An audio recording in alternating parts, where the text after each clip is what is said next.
United Nations Convention Against Illicit Traffic in Narcotic Drugs and Psychotropic Substances, 1988. Part 2, Scope Offenses and Sanctions. Article 2, Scope of the Convention. 1. The purpose of this convention is to promote cooperation among the parties so that they may address more effectively the various aspects of illicit traffic in narcotic drugs and psychotropic substances having an international dimension. In carrying out their obligations under the convention, the parties shall take necessary measures, including legislative and administrative measures, in conformity with the fundamental provisions of their respective domestic legislative systems. 2. The parties shall carry out their obligations under this convention in a manner consistent with the principles of sovereign equality and territorial integrity of states and that of non-intervention in the domestic affairs of other states. 3. A party shall not undertake in the territory of another party the exercise of jurisdiction and performance of functions which are exclusively reserved for the authorities of that other party by its domestic law. Article 3. Offenses and Sanctions. Each party shall adopt such measures as may be necessary to establish as criminal offenses under its domestic law, when committed intentionally.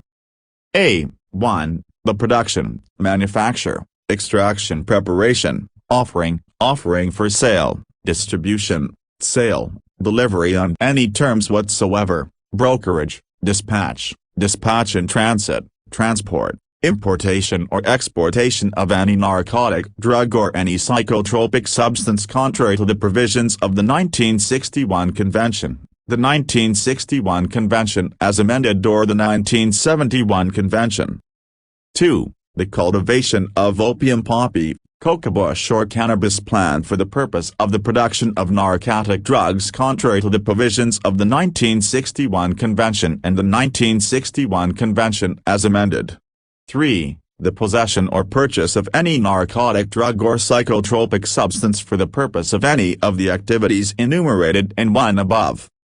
4. The manufacture, transport or distribution of equipment, materials or of substances listed in Table 1 and Table 2, knowing that they are to be used in or for the illicit cultivation, production or manufacture of narcotic drugs or psychotropic substances. 5. The organization, management or financing of any of the offenses enumerated in 1, 2, 3 or 4 above.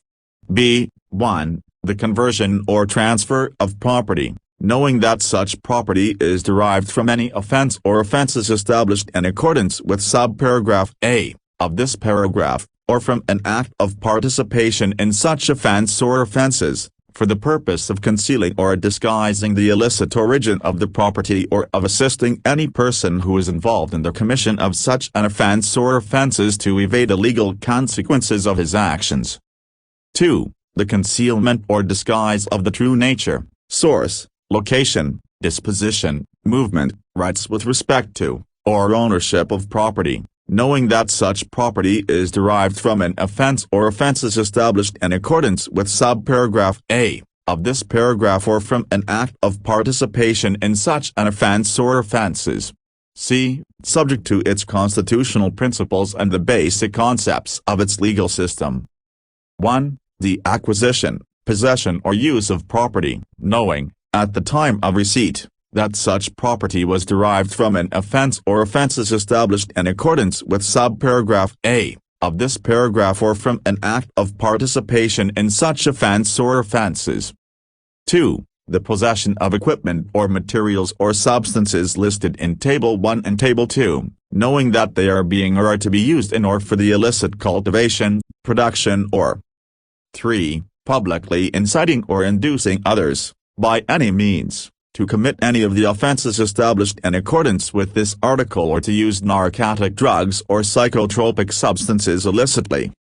4. Participation in, association or conspiracy to commit, attempts to commit and aiding, abetting, facilitating and counseling the commission of any of the offenses established in accordance with this article. 2. Subject to its constitutional principles and the basic concepts of its legal system, each party shall adopt such measures as may be necessary to establish as a criminal offense under its domestic law, when committed intentionally, the possession, purchase or cultivation of narcotic drugs or psychotropic substances for personal consumption contrary to the provisions of the 1961 Convention, the 1961 Convention as amended or the 1971 Convention. 3. Knowledge, intent or purpose required as an element of an offense set forth in paragraph 1 of this article may be inferred from objective factual circumstances. 4.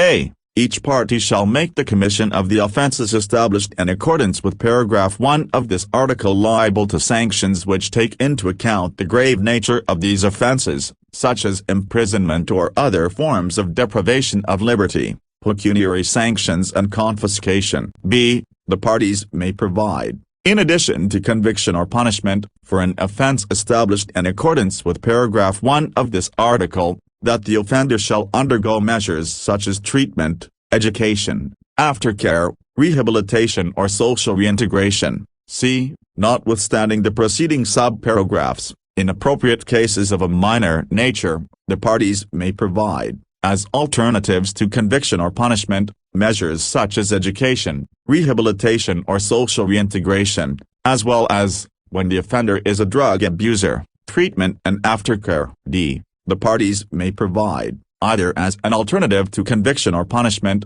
or in addition to conviction or punishment of an offense established in accordance with paragraph 2 of this article, measures for the treatment, education, aftercare, rehabilitation or social reintegration of the offender. 5. The parties shall ensure that their courts and other competent authorities having jurisdiction can take into account factual circumstances which make the commission of the offences established in accordance with paragraph 50 of this article particularly serious, such as a. The involvement in the offence of an organized criminal group to which the offender belongs. b. The involvement of the offender in other international organized criminal activities. c. The involvement of the offender in other illegal activities facilitated by commission of the offense. d. The use of violence or arms by the offender. e. The fact that the offender holds a public office and that the offense is connected with the office in question. f. The victimization or use of minors. g. The fact that the offense is committed in a penal institution or in an educational institution or social service facility or in their immediate vicinity or in other places to which school children and students resort for educational, sports and social activities.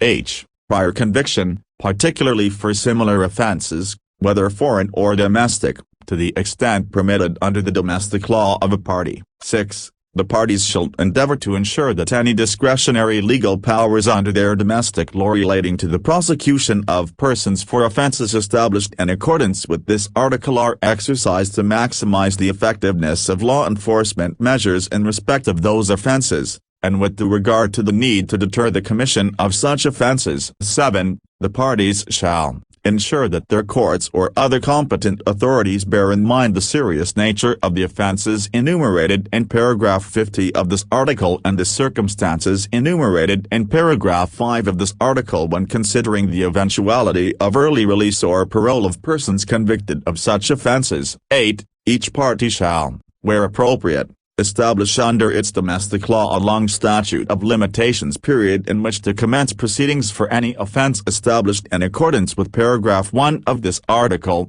and a longer period where the alleged offender has evaded the administration of justice. 9. Each party shall take appropriate measures, consistent with its legal system, to ensure that a person charged with or convicted of an offence established in accordance with paragraph 1 of this article, who is found within its territory, is present at the necessary criminal proceedings. 10. For the purpose of cooperation among the parties under this convention, including, in particular, cooperation under Articles 5, 6, 7 and 9, offences established in accordance with this article shall not be considered as fiscal offences or as political offences or regarded as politically motivated, without prejudice to the constitutional limitations and the fundamental domestic law of the parties. 11. Nothing contained in this article shall affect the principle that the description of the offences to which it refers and of legal defences thereto is reserved to the domestic law of a party and that such offences shall be prosecuted and punished in conformity with that law.